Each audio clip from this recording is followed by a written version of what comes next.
Ularning oldida rasvoyi jahon bo'ldim. Yer yorilmadi. Men tikka kirib ketmadim. Agar shu ishga qaytib borsam, it bo'lay. O'lgim kelyapti. Ha, tinchlikmi? Kelgandan odamni xursand qilasan.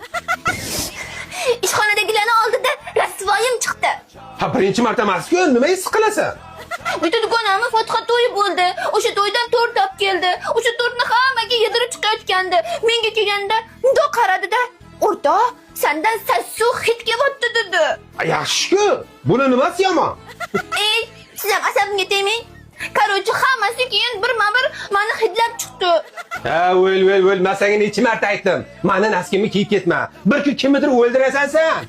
Keyin boshqa bo'limdagi dugonalarim kelishdi. Ular ham meni kelib boshdan oyoq hidlab chiqishdi. Xo'sh, nimani hidi kelayotgan ekan?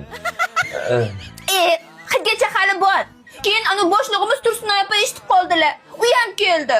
U ham hidlab ko'rdimi?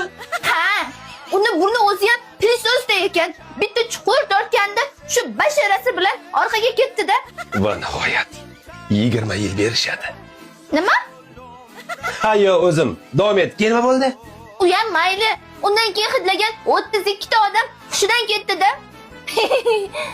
Balkim tirikdir. Sen kimsan o'zi? Qayer sasida bunchalik odam o'ldiradigan? Og'zim. Men bilgandim. Men sezgandim.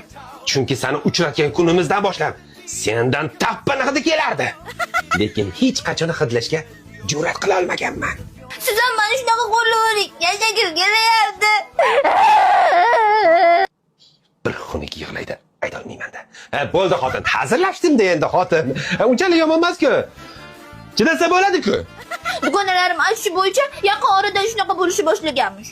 Xotin, mana menga keraksan, tushunyapsanmi? Bor hid-piding bilan yaxshi ko'raman seni. Ular aytaveradi. Ular seni borku ko'ra olmagan.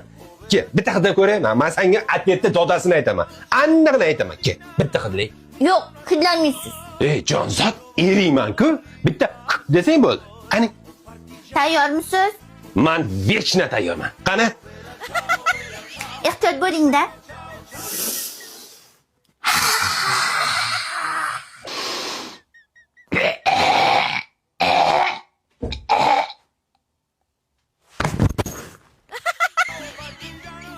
To'rtinchi odam.